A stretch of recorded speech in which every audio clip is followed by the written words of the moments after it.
living his best life. The Emmy Award-winning Ryan Clark tweeted this: Aaron is winning the entire offseason in training camp in NYC. Stephen A. Smith, tell me this, sir. How many wins do you think the Jets get, and how far do they go this season? I think the New York Jets win about 12 games, and then I'm not ruling out the possibility that they're in the AFC Championship game. I think their defense is big time. It's lethal. I think that when you look at the modification that Aaron Rodgers just facilitated with his contract, saving the Jets about $35 million in cap space. We're hearing that Dalvin Cook, formerly of the Minnesota Vikings, a perennial Pro Bowler, is en route to visiting the New York Jets today.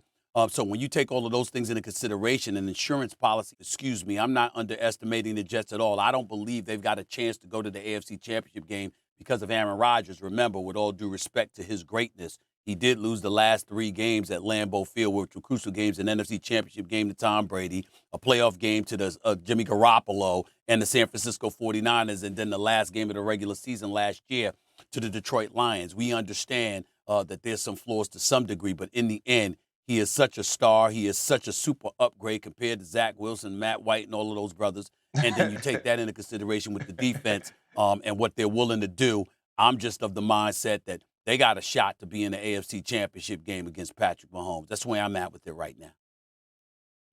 Stephen A., I don't like this, I'm going to play it conservative Stephen A. I want the dude that was begging Dame Lillard to come to New York just a couple of days ago. Yeah. Because let's be real, when you look at what they were defensively last year, this is a team that was competing for the playoffs until late in the season with Zach Wilson and Mike White. First of all, a couple of things. Number one, a correction, because I know I said something about $35 million cap space. They saved about $35 million. They got over $13 million in cap space. So I just wanted to make sure I made that correction. That's number one. Number two, I'm so happy that Ryan Clark brought up Damian Lillard, because see, if you're Damian Lillard, you're listening. This is the effect that New York can have on you. You see what I'm saying? When you're out there in places like cheese country in Green Bay, Wisconsin, or you in Portland, Oregon, okay? It's not quite the same as the Big Apple. So Damian Lillard, who does watch First Take quite often, Damian Lillard, wherever, because I know you're going to see me, baby. I know you're going to see me. Listen to what Ryan Clark just said. Listen to how he pointed out how Aaron Rodgers is just a complete metamorphosis, a complete personality transplant. This is what happens when you touch down in the Big Apple, and the Big Apple lays its proverbial shoulders down upon you. Broadway is a different animal, baby, when you're winning. Now, when you stink and you ain't getting it done, that's different, okay? But when you get Stephen it done, it's not about basketball right now. It's Aaron Rodgers. Did I bring up Damian Lillard, or did you bring up Damian Lillard? I got to capitalize off of this moment. You brought up Damian Lillard. But back to Aaron Rodgers. Harry Doug, let me tell you something, man. Let me tell you something, bro. I get where you're coming from, because, listen, when you look at the AFC, the road to prosperity is far more difficult in the AFC this year. Let's just call it what it is. Yep. You got Kansas City. You can't sleep on Justin Herbert and the Chargers, because that brother's something special, okay? Sean Payton is nothing to sneeze at. He's one of the great coaches in the game today. And by the way, we're going to get into Sean Payton a little bit later, because I love the quotes that I'm seeing from Sean Payton. I hope that dude clearly doing a little television in his year off from coaching has helped him. It's a beautiful, beautiful thing. I'm looking at Baltimore and Cleveland and Cincinnati, especially Cincinnati. Of course, we can't ignore Buffalo and Miami. But I'm just of the mindset, Harry Douglas, when you talk about an elite defense, which is what the New York Jets have. S.A., you're up first. Do you believe all is truly well with Diggs and Allen? I do not. And let me say this. I'm a Stefon Diggs fan. Brother's big time. I thought that I was appalled, as much as I like Adam Thielen as a person. I was appalled that when he was in Minnesota, they tried to act like Adam Thielen was more valuable than Stefon Diggs. I didn't know what the hell. I thought all the executives needed to be drug tested. Stefon Diggs is that dude. But I think it's important to bring this point out, and I'm glad that Harry and Ryan are here with me to have this discussion. This is why I don't believe all is well. Listen, guys, you give the best that you can give. If stuff don't work out, It hurts, et cetera, et cetera. And you certainly are turned off when you're playing at this level and then the big moment arrives, and suddenly it's not there. That's the epitome of choking, when you do what you do, except when big moments arrive and suddenly you can't do that. You see what I'm saying? Now, if you're a scrub, you're a scrub. You can't play, you can't play. Nobody's going to hurt. It's not a crime. You don't have it, you don't have it. But when you have it under every other circumstance, and then a big moment happens and you don't arrive, you're not that person anymore, that can really grate you. And we all understand that. Y'all understand that a hell of a lot better than me because y'all competed at the highest level. My problem with Stefon Diggs is this. Josh Allen is a stud. You look at Stefon Diggs, 108 receptions, 1,429 yards last year. You look at his career in Buffalo and what he's been doing since he's been there with Josh Allen. It speaks for itself. And the second things went awry, you acted up. And I'm not saying it wasn't justified, but the fact that it became so public, and then it came into training camp where he didn't show up the first day, and Coach McDermott said there was some concerns, even though it's been alleviated.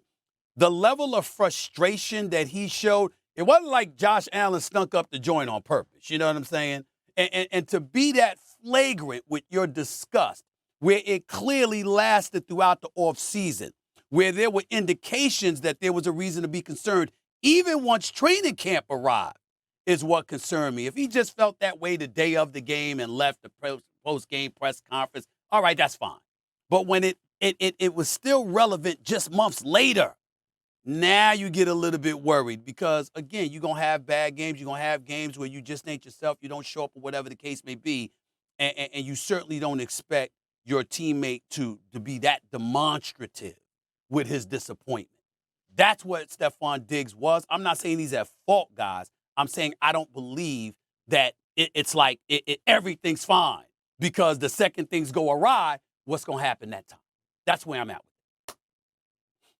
Well, I will say this. I don't believe it's just on Stefon Diggs after he displayed what he did in the game versus the Cincinnati Bengals. Mm-hmm. If everyone else sees that, if the head coach sees Stefon Diggs that upset, if the general manager sees Stefon Diggs that upset, if Josh Allen sees him that upset, why not try to nip that in the bud after the season? And if he needs a month or so to cool himself down, do it a month or so after that.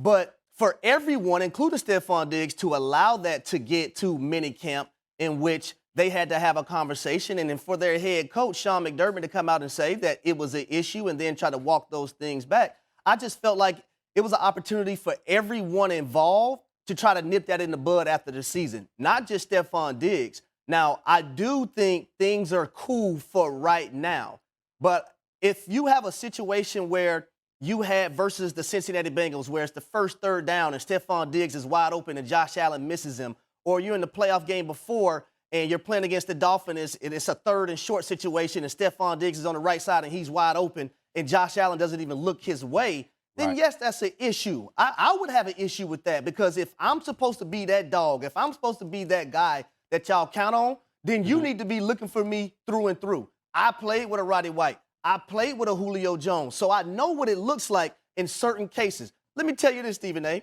My receiver coach, Terry Bisky, told me this, and I respect the hell out of him for saying it. I said, Coach, when am I going to get more plays and stuff on third down or whatnot? And he literally told me this. Why would I draw up a play for you on third down and we have Julio Jones, Roddy White, and Tony Dan Gonzalez on the roster? And I understood, and I respected the hell out of Coach Trubisky. And I know him well. respected the hell out of his honesty. He's a real one. He's a real one. No question. I respected the hell out of his honesty. And I could live with that. But when you have a Stefon Diggs and a guy of his caliber, in which we seen Josh Allen before Stefon Diggs, right? You got to make sure he gets the ball through and through no matter what. That was a great story. Well, I believe you go back to he had over 100 yards against Miami. You look at the last game, he had 10 attempts, right? They tried to get the ball to him 10 times. He only catches 4 for 35 yards. Bro, and Harry, you've been in locker rooms, and I love that Stephen A. gives us this space so we can talk about what happens in the locker room. I have seen players fist fight, hard down, throw hands in the locker room, and that not last the entire offseason until minicamp. Right. I have seen dudes talk to somebody's ex-girlfriend bring her back around the team. And those people be cooler than Stefon Diggs was when minicamp started. What I'm saying is this. If this is about the fact that Jon Snow, that's what I call Joe Burrow when he went into Buffalo and won this game, that Jon Snow came in and won the Battle of the Bastards in Buffalo, if you still mad about that at the start of minicamp, then something's wrong. And I can't say I know for sure there is more going on between Stefon Diggs and Josh Allen. But the other thing Stefon Diggs didn't mention about family is, Stephen A., if me and you got a problem, I got your phone number. That's right. You got my phone number, right? And what's going to happen is, if me and you have a problem on this show, or if there's something else going on, you're going to call me. I'm going to call you, and we're going to have the conversation. Thanks for watching ESPN on YouTube. For live streaming, sports, and premium content, subscribe to ESPN+.